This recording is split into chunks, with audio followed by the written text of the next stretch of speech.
네, 오늘도 좋은 정보로 좋은 주식들 한번 가려보겠습니다. 저점 맥점 자리 정확하게 파악해서 보다 높은 수익률 안겨주시는 분인데요. 주식명가 MTNW 나종식 어드바이저와 함께합니다. 위원님 안녕하세요. 네, 안녕하세요. 네, 목요일입니다. 저희가 이번 한 주 참 지치는 그런 주였는데 그래도 어제 뉴욕 증시 상승하고 오늘 이렇게 위원님 만나 뵙게 돼서 좀 다행이다라는 생각도 들고요. 그리고 시장은 또 어떻게 오늘 흘러갈지 고민도 많이 되실 텐데 오늘은 좀 특집 형식으로 한번 준비를 해봤습니다. 미 연준이 금리를 우리가 예상했던 대로 75bp 인상했는데요. 우리 증시에 오늘 긍정적인 영향을 줄 수 있을까요? 그럴 가능성이 크죠. 네. 75bp냐 50bp냐 설왕설래 했는데 결국은 75bp로 이렇게 발표를 했잖아요. 그건 저는 상당히 긍정적으로 봅니다. 왜냐하면 매를 맞을 때도 한꺼번에 그냥 세게 맞아야 돼요. 네. 이거 왜냐면 어떤 의미냐면 만약에 50bp였다면 다음에 또 75bp 하냐? 이게 그런 우려가 있거든요. 불확실성이 남아있는 거죠. 그렇죠. 네. 근데 이제 오늘 75bp를 이렇게 인상함으로써 저는 어느 정도 이제 불확실성이 해소됐다. 그렇게 해석하고 싶습니다. 그리고 이제 아까 앵커님 말씀하신 대로 정말 힘든 그런 장세였잖아요. 항상 주가는 선행해서 움직이는 그 특징이 있다고 말씀드렸잖아요.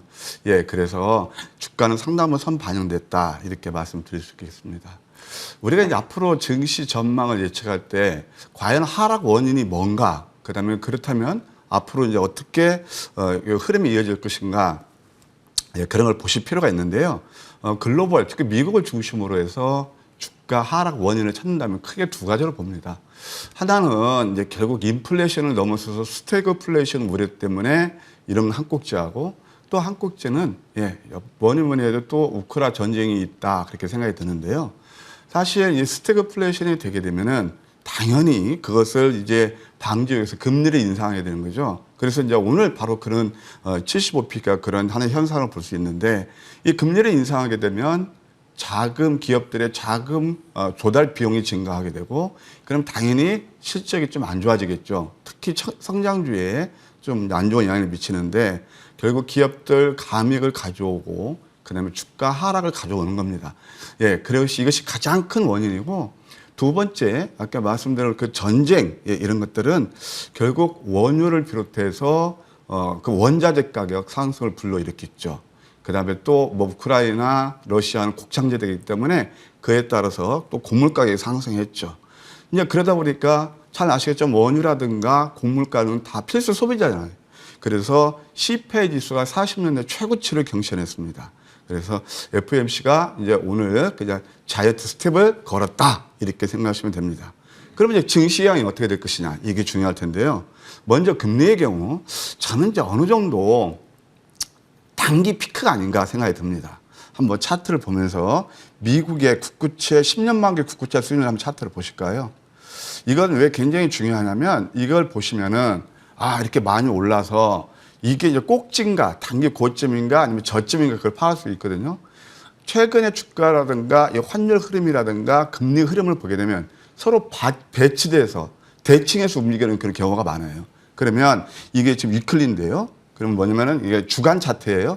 양봉 3개가 나옵니다. 저는 고점에서 양봉 3개 나오면요 보통 두려워합니다. 그러면 단기 고점 징후가 있죠. 그래서 3.5까지 갔다가 이제 서서히 그 상승폭을 둔화시키고 있어요.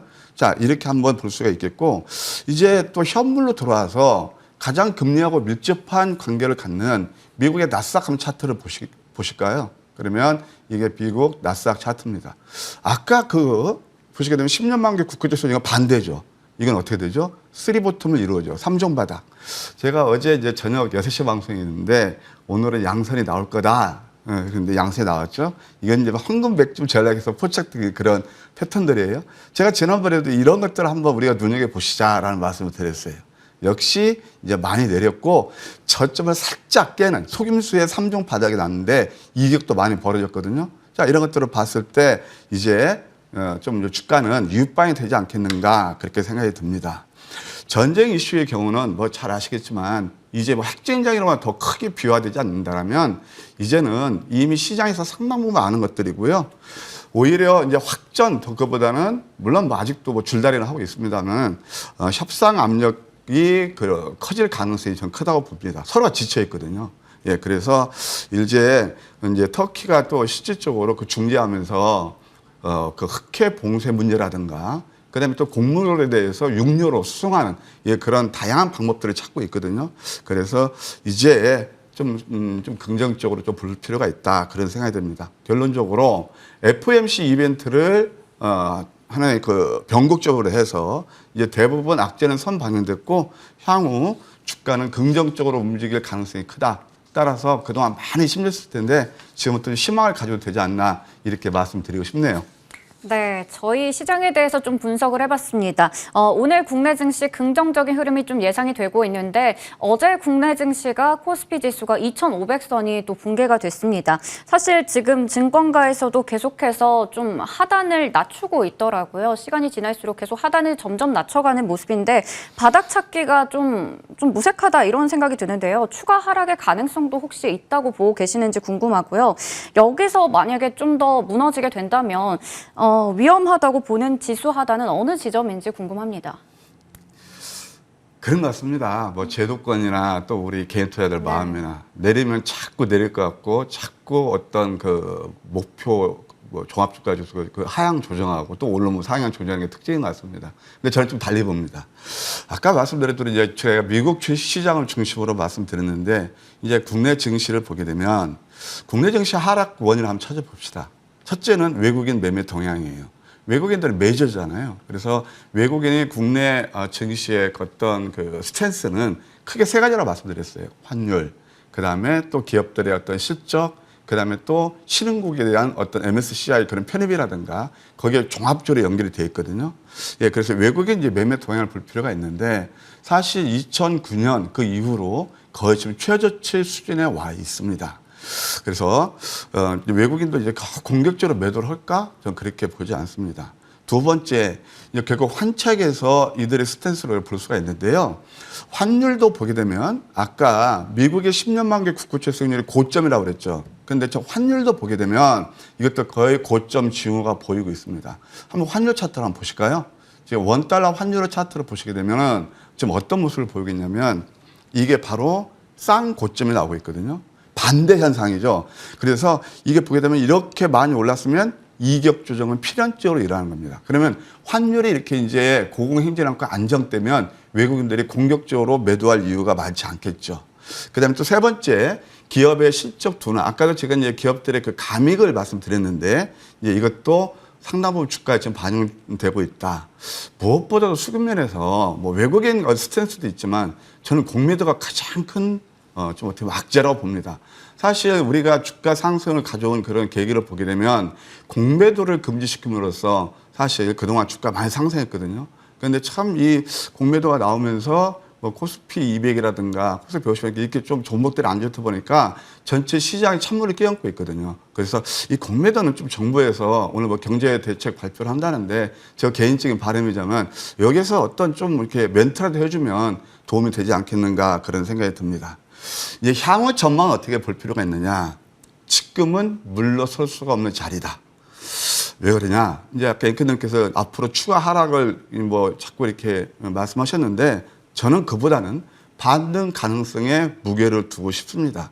그 이유는 제가 이제 지난 시간에도 말씀했지만 우리가 이제 기술적 분석을 통해서 어느 정도 미래를 가늠할 수 있다. 그런 말씀을 드렸는데 기술적으로 과매도 구간에 진입했다. 반격 임박이다 이렇게 말씀드리고 싶습니다. 그럼 차트를 한번 보실까요? 자, 이 차트입니다. 이렇게 이격이 벌어지고 급락이 나왔죠. 그러면서 이걸 보게 되면 이때도 이제 세 번 3종 바닥 큰 다음에 주가가 반등이 나왔고 지금 이제 4종 바닥재입니다. 이 기간은 턴까지 그러니까 기간 조정까지 가져왔기 때문에 더 좋아지는 거죠. 이격 메울 겁니다. 그다음에 또 코스닥도 보시게 되면 어떤 모습을 보이겠냐면 어제도 이제 급락이 나오면서 ING스가 했는데요. 이것도 거의 다 바닥권입니다. 이격도 많이 벌어졌죠. 그래서 역시 과매도 구간에 접어들었다 볼 수 있겠고 지수가요. 코스피가 고점 대비 26%, 코스닥이 25% 빠졌습니다. 그럼 대부분 종목들이 반토막에 그 기본 베이스로 깔아가는 거거든요. 그러면 저는 항상 그렇게 보거든요. 이제 우리가 주식 투자할 때 역시 본질 가치대 가계의 괴리를 보자 그런 말씀을 드리는데 낙폭주가 상당히 많아요. 그냥 박인세일에 온 종목들이 많다. 이렇게 말씀드릴 수가 있겠습니다.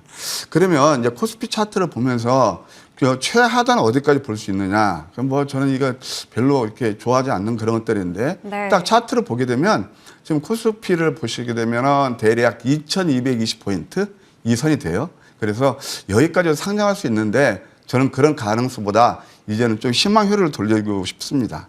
그리고 마지막으로 아까 이제 굉장히 그 힘들다 그런 얘기를 했잖아요. 근데 지금 우리가 이제 바닥을 칠 때 어떤 시그널이 나타나냐면 심리적으로 패닉 상태를 만들어요. 그게 뭐냐면 상승 종목수의 하락 종목수 비율을 보면 알거든요. 그때 공포스럽거든요. 네. 그러니까 상승 종목수의 하락 종목수 비율이 1대9가 3일 연속 나왔어요. 장중이라도. 이것은 거의 하락의 클라이막스다.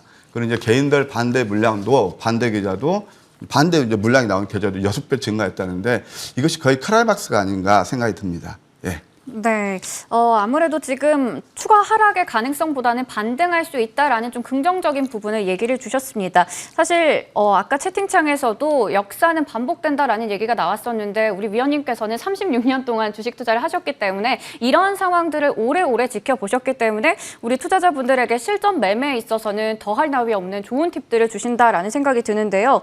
저희 최근에도 3대 천왕 특집에서 그런 얘기 많이 주셨잖아요. 네. 그래서 지금 궁금한 거는 보유자가 앞으로 하반기에 계속해서 좀 보유해야 할 업종 그리고 매도해야 할 업종, 매수 접근이 유효한 업종들도 궁금한데 앞서 제가 브리핑에서 얘기 드렸지만 증권가 얘기를 보면요. 2차 전지, 반도체, 자동차 뭐 각각 대형주 얘기를 하는데 사실 크게 와닿지가 않더라고요. 대형주는 지금 아니에요. 왜냐하면 저는 그런 생각이 들어요. 그 감익을 얘기했잖아요. 물론 대형주에서 2차 전지를 계속 진행해 보는데 대형주에서 가장 큰 게 삼성전자, 현대차 그런 데들 있잖아요. 그런 데는 왜 아니냐면 감익이 돼요. 그래서 이제 대형주보다는 역시 중소형 스몰캡을 노려야 된다. 그런 말씀을 드리고 싶어요. 이제 우리가 가져가야 될 종목 또는 매도해야 될 종목 그리고 말씀하시는데 이게 아마 개인 투자에서 가장 궁금한 점이실 거예요. 근데 전문가로서 가장 또 까다롭고 어려운 질문입니다. 그러나 저는 그 피하지 않고 말씀을 드릴게요. 왜냐하면 주식은요 항상 논리적이고 과학적이어야 되거든요. 그러면 매도 관점에서 우리가 봐야 되는 섹터는 뭐가 있느냐? 사실 지수 조정의 구간에서 많이 올랐던 섹터가 있습니다. 잘 아시죠?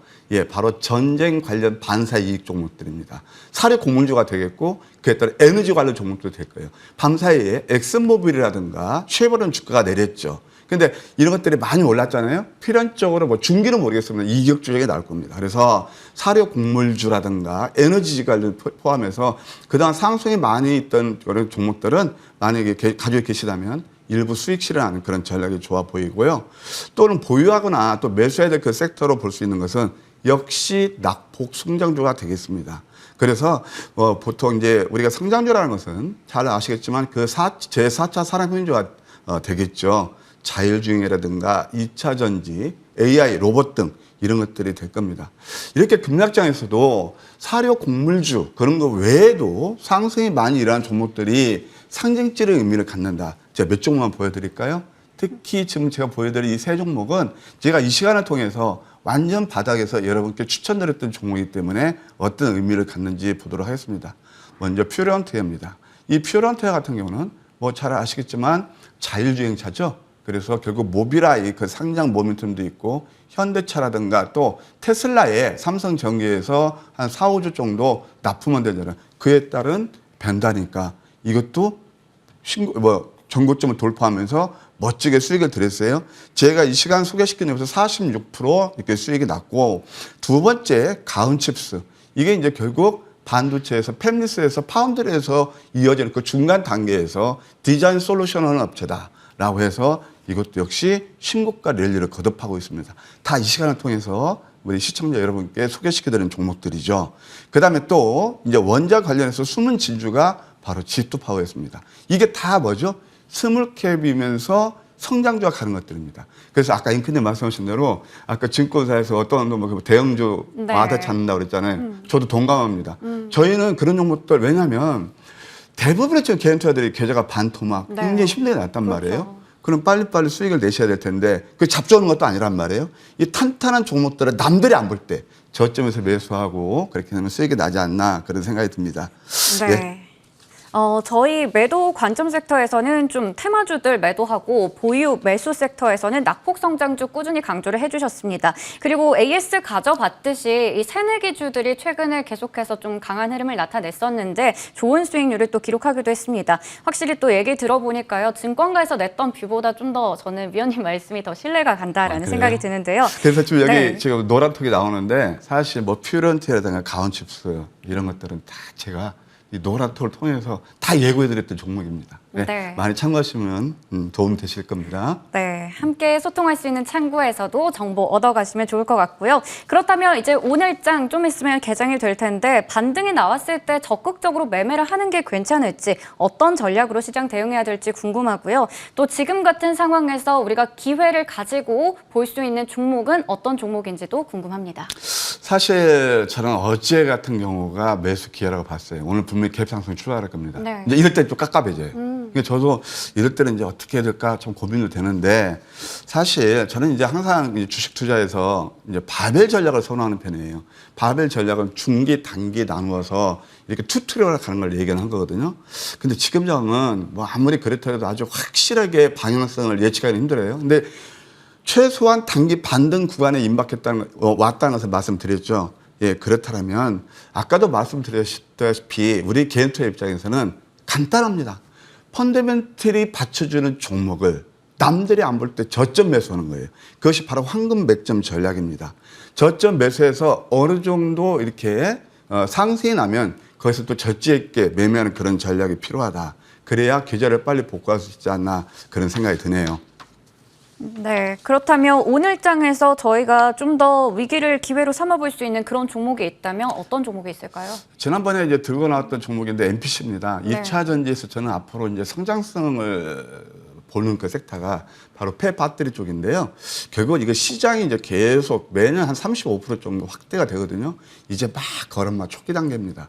그래서 2025년에 한 8억에서 30년까지 8억 달러에서 55억 달러니까 그 시장이 얼마나 커지는지 가늠할 수 있겠죠. 그래서 MPC 한번 차트 잠깐 보실까요? 네. 이 급락장에서도 참 탄탄히 지켜지고 있네요. 이건 지속적인 관심이 필요하다. 뭐 가격 전략은 지난번 제가 말씀드렸던 그 가격 전략 참고하시면 되겠습니다.